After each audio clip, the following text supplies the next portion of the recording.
안녕하세요. 오늘도 사연 살롱을 찾아와 주셔서 감사합니다. 저는 분당에 사는 30대 중반의 여성입니다. 얼마 전에 코로나가 시작되기 직전에 결혼한 남편과 이혼했어요. 정말 어이가 없게도 저를 속이고 시댁만 챙기던 분이었거든요. 연애하는 시절을 2년을 보내고 결혼 생활을 3년 반 하다 이혼했는데 이 경험은 제 인생에서 큰 교훈이 되었습니다.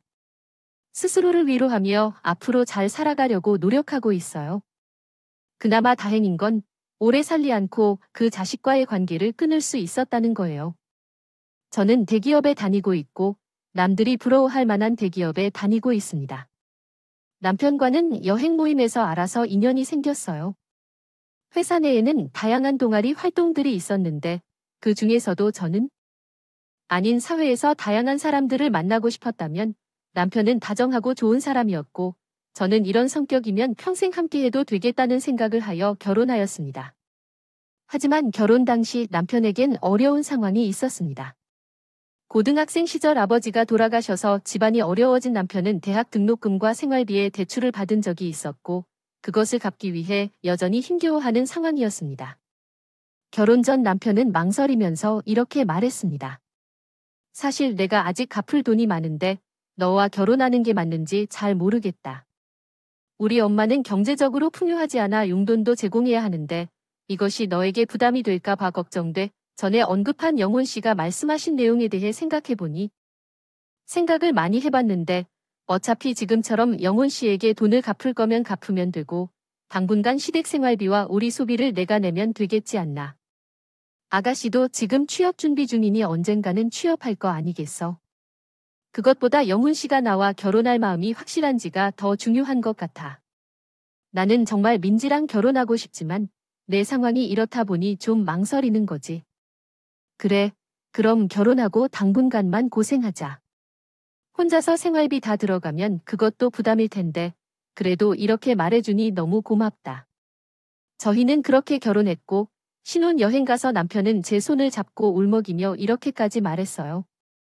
민지야. 진짜 큰 결심을 해주셔서 너무 고맙다. 나는 너를 실망시키지 않을게. 대출이랑 빚이 다 갚아지면 그때는 내가 우리 집 경제는 다 책임질 테니까 그때까지만 기다려줘요. 몇 년이 지나고 나면 그때부터는 너를 절대 고생시키지 않을 거야. 알았어.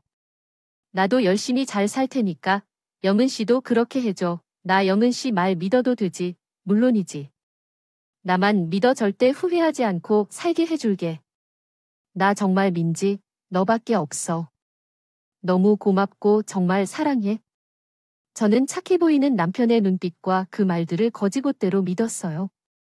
시어머니도 제가 남편이 대출금을 갚을 수 있도록 생활을 책임진다고 하니 고마워하며 저를 주변에서 얼마나 자랑했는데 몰라요. 집안에 사람이 잘 들어야 된다고 하잖아. 그게 딱 우리 며느리를 두고 하는 말이라고. 우리 며느리가 나랑 우리 딸 생활비까지 책임지는데요. 요즘 누구나 그럴 것이라고 생각할 수 있지만 시어머니는 가끔 생활비가 적은 것 같다고 불평도 하셨어요. 요즘 물가가 오르는 것이 정말 무서워. 그런데 새롭게 너는 예전처럼 물가 계산을 하는 것 같군. 우리가 너에게 돈을 빌려주고 쓰라는 의미가 아니에요. 어머니 말씀처럼 물가는 많이 오르는데 월급은 그만큼 오르지 않잖아요. 우리 집의 생활비도 똑같아요. 월급이 내년에는 더 오를 것 같으니 그때 다시 조정해 드릴 거예요. 처음에는 그런 말을 할 수 있다고 생각했지만 결혼하고 1년이나 2년이 지나면서 남편이나 시어머니가 저에게 돈을 대는 것이 당연하게 여기기 시작했어요. 엄마, 생활비를 다시 조정해 드릴게요. 얼마 지났지만 엄마도 자신만의 사회활동이 있는데 딱 가정일을 보내는 것만으로는 어렵잖아. 엄마도 외출해서 자기가 원하는 것을 쓰고 싶은 마음이 얼마나 많을지 이해할 수 있어. 그래서 눈치를 조금 살려서 나도 그럴 줄 알아서 생활비를 올렸어. 그래서 석 달밖에 안 된 것 같아. 나는 내 용돈도 따로 챙길 수 있는 줄 아는 게 정말 생각하지 않아요. 시댁에서 생활비를 내야 한다는 게 당연한 것이라 생각해. 아니야, 그런 뜻은 결코 아니에요. 물론 항상 감사해. 하지만 엄마가 좀 속상해 하시는 것 같아서 말했어. 너무 마음에 담지 말고 나도 큰 의미를 두고 한 말이야. 아니야, 좀 짜증을 내자고 했을 뿐이에요. 남편은 빨리 내 눈치를 보며 제게 달랬죠. 그런 남편이 되어주길 바랐는데 돈의 문제는 언제든지 이야기할 수 있는 것으로.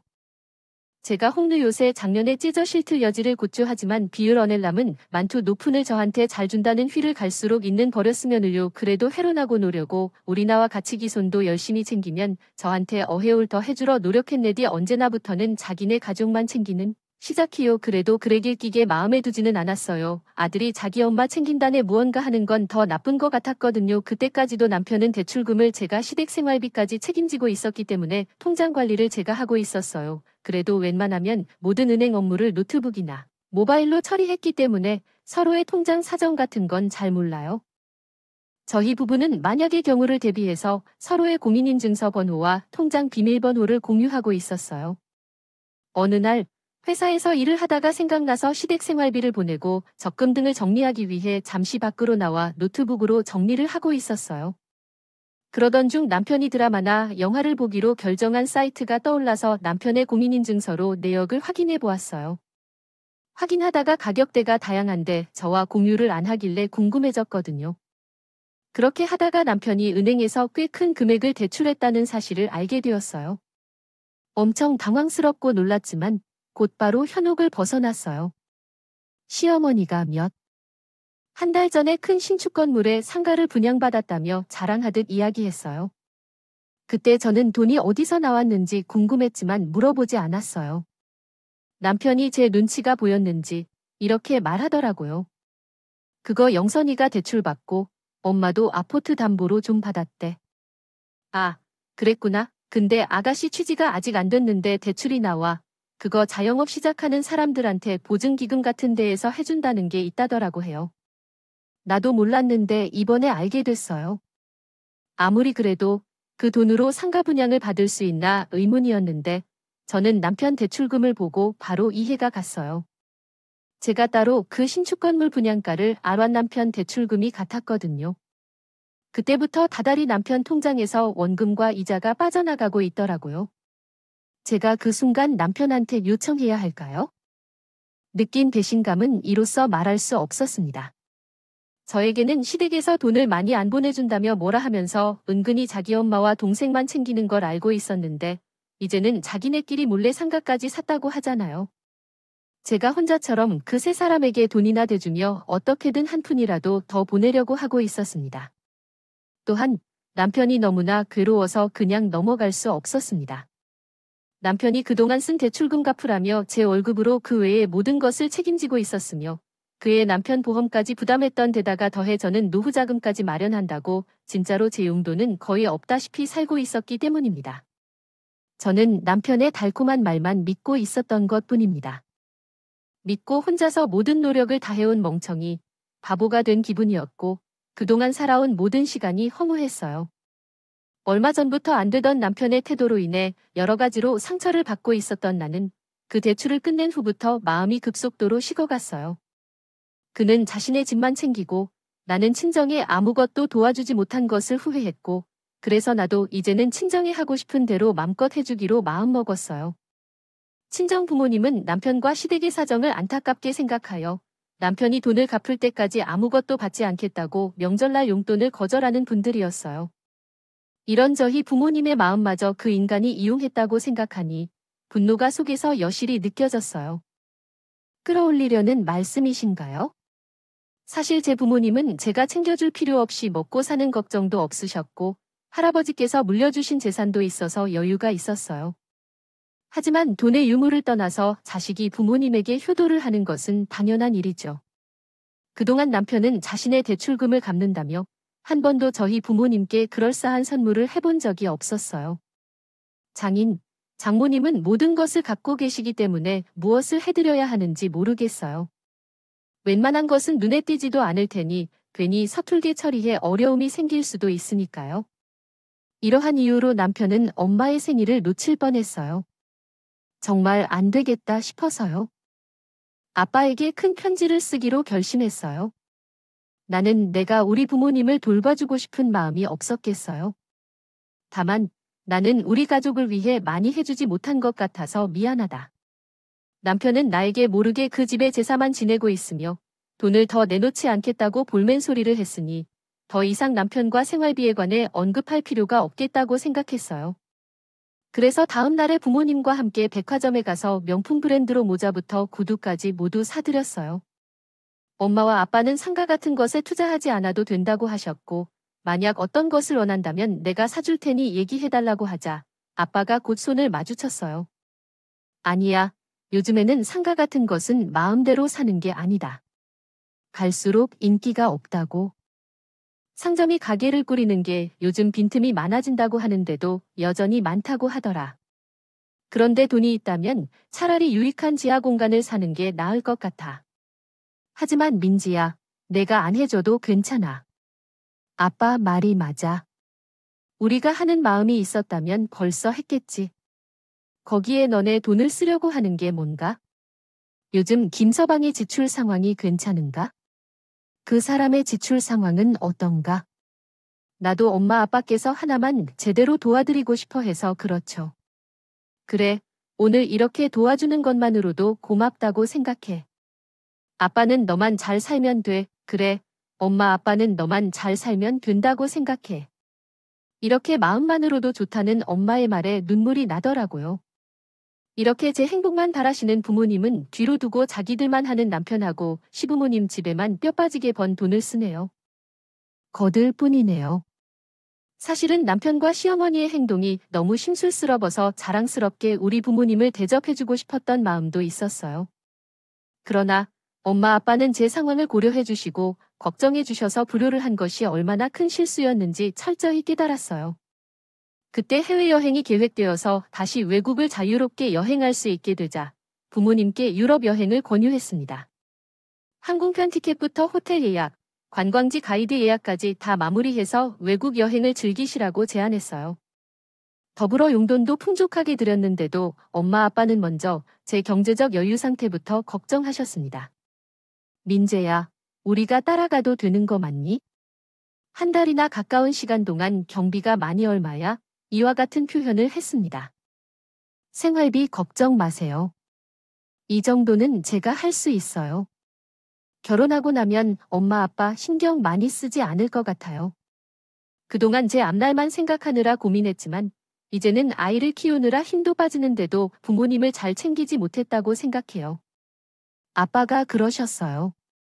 제가 착하고 항상 마음으로 부모님을 신경 쓰는 거 알고 계셔서 보약도 보내주시고 전화도 자주 하시는데 그런 딸이 어디 있어요. 젊은 사람들이 앞날을 생각하는 건 당연한 거죠. 그래도 엄마 아빠, 이번 여행은 꼭 가야 해요. 이것만은 제가 할 수 있도록 해주세요. 안 그러면 죄송해서 못 살 것 같아요. 세상에는 엄마와 아빠밖에 없는데 내가 누구에게 이런 일을 하겠어? 친정에서 돌아왔는데 엄마에게 문자가 왔어. 민지야, 혹시 힘든 일이 있으면 언제든 말해. 그리고 엄마, 아빠는 민지가 어떻게 하든 민지 편이야. 아마도 엄마, 아빠는 제가 뭔가 심상치 않다는 걸 느끼셨던 것 같아. 엄마의 문자를 받고 나니 마음이 더 없어졌어. 부모님이 유럽 여행을 떠나시는 날, 공항에 배웅을 갔다 왔더니 남편의 표정이 싹 굳어져 있었어. 장인, 장모님께 유럽 여행 보내드리는 거 왜 미리 말 안 했어? 그래놓고 떠나는 날 배웅하러 간다고 한마디 하면 다야? 아니, 애초에 어떻게 한마디 상의도 없이 그런 걸 해드리나? 이건 뭐 거의 한 달이 되던데. 경비, 교통비, 숙박비, 용돈까지 합하면 돈이 얼마인지 어떻게 그렇게 될 수 있어? 어떻게 그럴 수 있다는 거야? 자식이 부모님께 그런 정도도 못하구나. 우리 엄마 아빠, 영웅 씨 생각하면서 그동안 우리를 챙겨주시느라 뭐 하나 제대로 받은 것도 없잖아. 아만, 그래도 이 여행은 한두 푼씩 드는 여행이니 이렇게 큰 돈을 쓰시면서 저한테 한마디도 없이 지금까지 가만히 계셨다는 게 진짜 어처구니가 없어. 아니, 남편을 얼마나 옷김으로 여기실지 이렇게 일을 하시게. 민진이가 집안 살림에 돈 좀 쓴다고 하는 게 아주 어리석은 일이야. 저는 기가 막혀서 버뚜순만 나왔어요. 그렇게 저한테 한마디도 안 하고 대출을 또 받아서 제 엄마께 상가를 찾아드리고 제 친정 부모님들께 유럽 여행을 보내드렸다고 해도 치 좋아합니다. 라니, 뭐니, 별소리를 다 했으니까요. 그러더니 그날 퇴근하고 와서 제게 이러시더군요. 장인, 장모님이 유럽 여행 갈 만하면 우리 엄마가 3개 주라도 보내주셔야겠죠. 엄마가 민진 일도 안 시키고 진짜 잘한 거잖아. 근데 실질적인 도움은 우리 엄마가 주셨지. 우리가 먹을 반찬이나 김장 김치 같은 거 어머니가 언제 한번 보내주셨나요? 어머님은 김장을 못 하신다고 오히려 나한테 돈을 받아서 사서 사용하셨잖아요. 줄 알면서 하는 말인데 우리가 결혼한 지 얼마 안 된 때 안에 교통사고 나서 합의 금이니 뭐니? 복음 가지고 감당할 수 없을 때 우리 아빠가 돈을 내준 거 기억하시나요? 모르겠네. 그 돈을 갚아도 우리 아빠가 아무 말도 안 하시니까 제가요. 잊은 줄 알았는데 그러나 우리 엄마와 아빠가 해외 형님을 보내주셨대요. 이런 소식을 듣겠지? 영훈 씨는 그게 옳은 일인가 생각해 보세요. 말이 나왔으니 의미가 있다고 생각하지만 집 생활비와 시댁에서 쓰는 돈은 모두 제 주머니에서 나오는데 내가 제 돈으로 우리 부모님을 여행 보내주는 건 나 혼자 결정한 게 아니라고 하는 것이 더 웃긴 일이죠. 아니요, 그게 아니라 하나하나씩 따질 생각이 아니에요. 물론 민진이가 모두 해주는 게 감사할 일이지. 장인 어른들께도 항상 감사하게 생각하고 있죠. 그런데 내게 한마디도 말씀해주지 않으니 좀 서운하고 그래서 한 말이에요. 누가 누구에게서 서운해한다는 게 웃긴 일이기도 하죠. 되게 서운하다는 게 그렇지 않나요? 나 혼자 열심히 아끼면서도 거의 다 알지만 엄마에게 상가를 몰래 사주기 위해 대출을 받아놓고 제가 부모님을 해외로 떠나보내드린 후에 착수했었는데 그 상황에서 발목이 잡혀 이 인간과 헤어져야겠다고 마음을 먹었었어요. 그러나 이혼이라는 결심을 내린다고 해서 급히 실천으로 옮겨질 수 있는 것이 아니라는 사실을 알게 되었죠. 하루 종일 이혼 변호사를 찾아보고 검색해도 마음먹은 대로 변호사 사무실에 방문하지 않았어요. 결혼했을 당시 그런 인간이었다는 사실을 알게 되어 후회가 들었고 발등에 불을 지킨 듯한 마음이었죠. 그런데 이렇게 내 마음속에 판단하기 직전에 부모님의 여행 기간이 끝나고 며칠이 지나고 저녁에 남편이 집으로 돌아왔을 때 아주 당돌하고 확고한 태도로 현론을 제시했어요. 생각을 계속 해보면 이렇게는 우리 엄마가 너무 억울한 것 같아. 그래서 우리 엄마도 해외여행을 보내주자.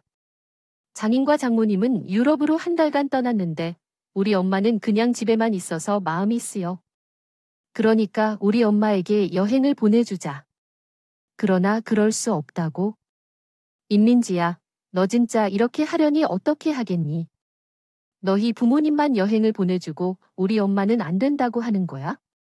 못하겠다는 게 무슨 뜻이냐고? 말 그대로 못하겠다는 말이야? 내가 어머니에게 못한 일이 뭐냐면 생활비를 올려달라고 하면 올려주고 부족한 게 있으면 따로 돈을 보내주고 그런 거지. 내가 그렇게 해주면 되는 거야? 왜 거기에 해외여행까지 보내줘야 해? 난 영훈 씨의 생각을 더 이해할 수 없는데 우리 부모님 여행을 다녀와서 그것을 그렇게 잊고 온 것 같아. 영웅, 돈도 아니고 내가 썼던 건데 그게 그럴 일이냐고. 그래, 내가 지금까지 잘한 거 맞는데 그래도 우리 엄마한테도 공평하게 해드려야 맞는 거지. 우리 엄마, 솔직히 너한테 시집살이 안 시키려고 얼마나 노력하셨는데. 근데 그런 건 싹 무시하고 장인과 장모님하고 이런 식으로 차별해두는 거야? 그럼 좀 물어보자. 대체 어머니가 날 시집살이 안 시키려고 하신 게 뭔데? 그래서 생활비 올려서 보내드려도 맨날 돈 제대로 안 보낸다고 날 돈 안 쓰는 사람으로 몰아세우고. 그래, 나 처음 결혼했을 때 나 친구들한테 며느리 자랑 좀 했지. 내가 해야 될 일은 다 했던 것 같은데 당신 집안 제사 다 챙긴 사람 나 아니야? 제사에 드는 비용은 따로 내가 다 낸 건 왜 모른 척하려고 그래?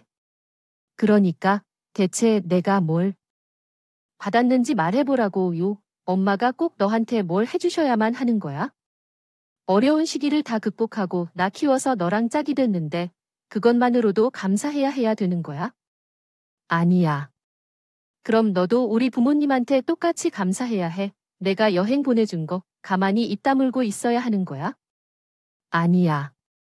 양쪽 부모님을 차별하는 거 추지 않아야 해. 가만히 있지 말고 우리 엄마도 여행 보내주면 나는 그게 차별이라고 생각 안 해. 그러니까 어머니도 그렇게 여행 보내주시고 싶으면 영훈으로 보내드리셔. 너 지금 나한테 어떻게 그 말을 해? 이게 며느리로서 며느리의 책무를 다하는 거야? 민진호, 자꾸 이렇게 나오면 나도 가만히 있지 않을 거야. 그러든 말든 더 이상 아무 말도 하지 마세요. 그 인간은 제 심정을 모르고 제게 으름장을 놓은 것이기 때문에 일단 어떻게 될지 보기로 결정했습니다.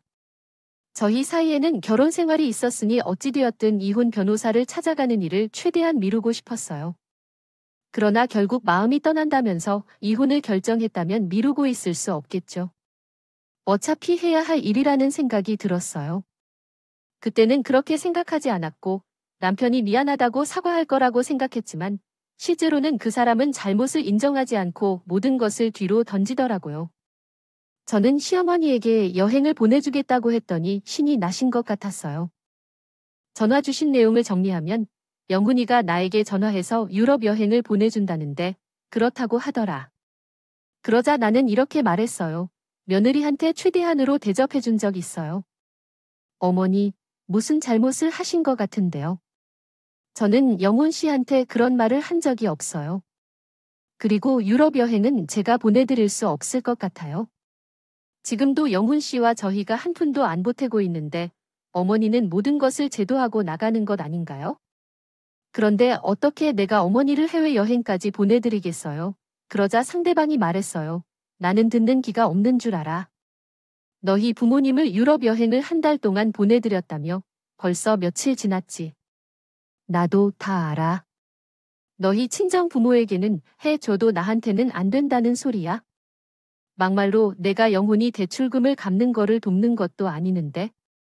생활비를 조금만 주면 이렇게 되는 거야? 부모님 부부가 함께 생활하면서 함께 버는데 당연히 돈을 공동 부담하는 게 맞지 않나요? 그런데 저는 영훈 씨와 어머니 형편을 고려해서 제가 혼자 다 부담하고 있던 거예요. 영훈 씨가 대출을 갚는 거지. 제 돈으로 다른 것을 처리해서 갚는 게 아니면 어떻게 할 수 있겠어요? 그동안 이해하고 넘어간 것이라는 걸 알아주셨으면 좋겠어요. 어머야, 세상에, 얘 말하는 것 좀 봐. 너 그렇게 나온다는 거야? 알았다. 너 언제까지 그렇게 버틸 거야 두고 보자라며 선전폭력을 하듯이 말하고 전화를 끊더군요.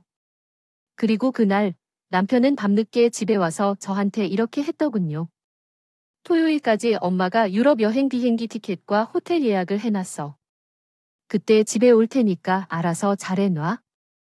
그렇지 않으면 우리 사이 끝인 것 같아. 나는 이제 엄마한테 가서 있을 테니까 혼자 있으면서 잘 생각해봐. 나는 더는 이것을 계속할 수 없다고 생각했고 다음 날은 변호사 사무실을 찾아갔어. 그곳에서 변호사에게 상담을 받고 이혼 절차를 시작했어. 남편은 이것을 몰랐는데 토요일에 나에게 전화를 했어. 너, 엄마 비행기 표도 예약하고 호텔도 예약해뒀어. 장인과 장모님처럼 안내할 준비를 다 했어. 교통편도 다 알아보았냐? 그러지 않으면 나는 더는 너와 같이 살 수 없어. 내가 전에도 말했지만 어머니를 여행 보내주려면 김영훈간에 돈을 내야 해. 나는 그렇게 할 수 없어. 내가 그렇게 한다면 내가 딱 3일만 더 기회를 줄 테니까 그때까지 모든 것을 마무리하거나 진짜로 떠나. 이혼 후에는 저는 속으로 비웃으며 전화를 끊었어요. 정말이지 천지분간을 못하고 날뛰는 남편과 시어머니가 너무 우스웠고 저런 사람들의 본 모습을 모르고 지금까지 산 제가 바보 같아서 제 자신이 너무 싫더라고요. 월요일이 되자마자 변호사 사무실에 들러서 이혼 서류 작성부터 완성했어요. 남편이 대출받은 서류에는 그동안 제가 집안 대소사를 처리한 통장 내역서와 카드 내역서까지 꼼꼼하게 다 첨부했고 이해도 되지 않는 남편은 그날도 저한테 아주 말도 안 되는 문자를 보냈어요. 이민지, 너 생각 잘하고 행동해. 지금이라도 엄마 여행 보내드리면 내가 그동안 있었던 일은 눈 감아줄게. 너 나 좋아하잖아. 나 없이 내가 어떻게 하려고? 그래. 그러니까 오늘 밤까지는 준비해라고 하지만 저는 이미 이혼 서류를 모두 준비해 놓았고 변호사에게 소송전으로 가도 제가 이길 거라는 말까지 들은 상태였어요. 그런데 시어머니 분위기를 파악 못하고 전화를 하더라고요. 예, 너 인생 그렇게 살아가는 거 아니야? 집안 어른 섭섭하게 해서 너한테 뭐가 좋을 것 같니? 내가 친정 부모랑 나를 이런 식으로 차별하면 너도 그거 돌려받는다. 나는 뭐 여행 가서 즐길 줄 모른다니? 그러니까 너 내 부모님하고 똑같은 코스를 똑같이 해다오. 아니면 나 너랑 영혼이 그냥 살게 안 둘 거야? 내가 못할 것 같아. 지금이라도 잠자고 내 말대로 하는 게 내 신상에 편할 거야. 저는 너무 말 같지도 않은 소리에 바로 전화를 끊었어요. 그랬더니 이번에도 남편이 다시 문자를 보냈어요. 너를 떠난 동안 혼자 지내느라 힘들었잖아. 솔직히 결혼이란 것도 나보다 내가 더 좋다고 생각하지만 내가 일을 이렇게 엉망으로 만들면 어떻게 좋을 수가 있겠어? 그래서 내 얘기를 듣고 이번만은 그냥 넘어가기로 했잖아. 오늘 밤까지 예약 다 해놓고 엄마랑 나에게 미안하다고 할 거야? 그러면 엄마도 나처럼 이번에는 아무 문제 없이 해주신다고 하셨어. 그런 엄마의 마음을 감사히 여기고 제대로 준비를 해놓으라고. 대체 어떻게 해서 그렇게까지 자기 마음대로 생각할 수 있을까요? 남편이나 시어머니나 자신들의 행동에 완전히 합당한 것인 줄 알지만 전혀 모르고 있다가요. 전 이혼 서류를 모두 준비해서 가져다 놓고 남편에게 연락이 오기만을 기다렸어요. 그러다가 밤 9시쯤에 저에게 전화를 했더라는데 어떻게 준비는 다 된 거죠? 내가 준비할 건 다 했어요. 일단 집에 잠깐 들러야겠는데. 야, 공손하게 할 때는 그 말투가 뭐냐? 너도 참, 알았어. 나 금방 갈 테니까 기다려. 그렇게 30분쯤에 온 남편은 무슨 승리의 전사라도 된 것처럼 목에 힘을 주고 뻣뻣한 모습으로 집에 들어왔대요. 너도 참, 너무 이런 식으로 일을 만들고 나서야 해결하고 말이야. 이러지 않았으면 서로 감정 상하지 않고 잘 지낼 수 있었잖아. 근데 여행 준비한 거랑 예약한 대로 메일을 보내든지 하지. 뭘 집에까지 다시 불러서 그래? 그동안 혼자 있어서 씀씀이를 빨리 실어입고 싶었던 거야? 에휴, 진짜 넌 못 말려. 그냥 집에 와서 잘못했으면 엄마도 나도 뭐라고 할까? 엄마, 걱정은 하지 마. 내가 잘할 테니까. 그래도 이런 일은 눈앞에서 보고 말해야지. 그래서 오라고 했어? 어휴, 단단히 준비했나 봐. 내가 정신을 차리긴 차렸구나. 그래, 친정 부모랑 부모는 어딨어? 다 같은 부모자야. 그걸 장인과 장모님께 해드리는 게 어디야? 엄마도 내가 여행을 보내주시면 기분 다 풀려서 전보다 더 예쁘게 보일 거야. 저는 계속 헛소리만 하는 남편 앞에 서류 봉투를 내밀었어요. 일단 그거 먼저 보고 얘기해. 어우, 뭘 이렇게 해놨어? 엄마가 전자 택시와 같은 거 잘 모르실 것 같으니까 전부 프린트해봤어. 그래서 봉투에서 서류를 꺼내더군요. 그리고 그걸 본 남편은 완전 이어리한 백슬래시 쌓인 NU가 있다고 하더라고요. 빠진 사람처럼 굳어버렸어요. 이혼설 위에 제 도장까지 찍혀 있었고 남편의 유책 사위에 대한 증거 자료가 짝이 있었거든요. 남편은 충격을 받아 어쩔 줄 모르던데 민지야, 이게 이혼. 응, 이혼해야. 내가 그랬잖아. 너희 엄마도 그랬고 안 보내주면 이혼이라고. 그래서 내가 집 나가길래 전에 알아둔 변호사 사무실에 바로 갔어. 내가 그 전에 전화로 상담도 받고 그래서 의외로 빨리 처리가 됐네. 아니, 아무리 그래도 이게 무슨, 나는 그저 내가 정신 차리라고 하는 것, 정신 차리는 거 좋아하시네. 너 끝까지 나 속일 생각이구나. 저는 따로 두었던 대출 거래 내역서를 남편 얼굴에 확 집어던졌어요. 너는 나한테 아무 말도 안 하고 있단 일을 저질러 놓고 나를 보고 뭐든지 뭘 한 거나 했다 치고 말이라면 단 정도여야지.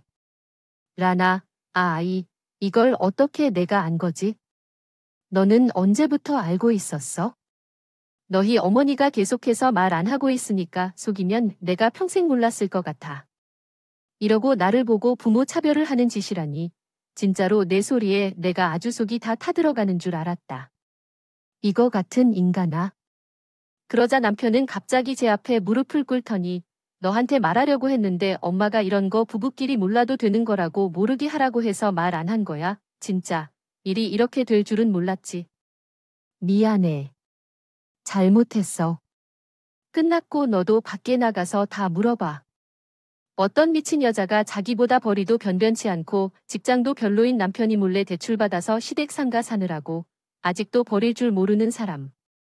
생활비는 내게 주겠다며 시댁까지 돈을 다 내라 하고 당연히 여기서만 가만히 있나 하고 나만 따돌리려는데 참고 있으라고 후키네 정말 아니야?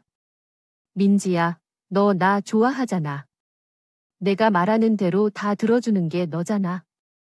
그래서 내가 다 이해해 줄 거라고 생각했어. 내 통장 내역을 보니까 진짜 웃기더라. 내가 내 공인인증서 번호부터 비밀번호까지 다 알고 있는데 내가 마음만 먹으면 다 들여다볼 수 있는 것을 어떻게 그렇게 뻔뻔하게 저지를 수 있는지. 너 대출 말고도 나 몰래 너희 엄마랑 동생한테 돈 꽤 줬더라고. 그래 놓고 나한테 생활비를 올려주지 않겠다고 맨날 징징대고 나 정말 이런 식으로 내가 기만당하고 살고 있을 거라고는 생각도 못했네. 그래 놓고 내가 우리 부모님께서 내 돈으로 여행을 보내드린 것처럼 양심이 어디에 있는지 난리를 쳐 대체 팔아버렸냐. 됐으니까 나랑 갈라서. 너 혼자 잘해봐. 너희 집 대출금 다 갚고 돈으로 생활해. 책임지라고, 민지야. 이렇게 할 필요 없어. 우리 사이가 이럴 필요 없어. 내가 너무 속상해서 그랬던 말이야. 이젠 엄마는 내가 잘못했어. 난 이미 너나 너희 집안의 털만큼도 정이 없어서. 끝이야. 너는 내게 한마디라도 해야 했어. 가장 큰 실수는 내 엄마 말만 듣고 대출하는 걸 나한테 말도 안 한 거야. 내가 그냥 집에서 살기만 하는 것도 아니고 돈을 벌어서 그 돈으로 생활하고 있는데도 그랬다는 게 참을 수가 없어. 평생 너희 뒷바라지만 하다가 늙어서 죽을 생각이었어. 너랑 결혼했던 게 미쳤던 것 같아. 계속 너희 뒷조속을 하느라. 뒤집기나 거리느라 민지야. 나는 너밖에 없어. 내 없이는 어떻게 살아야 할까? 너를 돈 주머니라고 생각했는데 내가 그런 일을 안 하겠다고 하자니 내가 화를 내는 거잖아. 너 혼자서도 잘 살아봐. 우리 집에는 내 돈이 한 푼도 들어가지 않았다는 걸 알아? 우리 부모님이 집을 새로 지어줬잖아. 너는 그런 은혜를 모르고 있네. 엄마가 날 좋아해줘도 진짜 웃기지가 않아. 당장 짐 다 싸서 나가라니까 안 돼. 내 물건들을 다 쓰레기통에 버릴 거라서 그렇게 알아둬.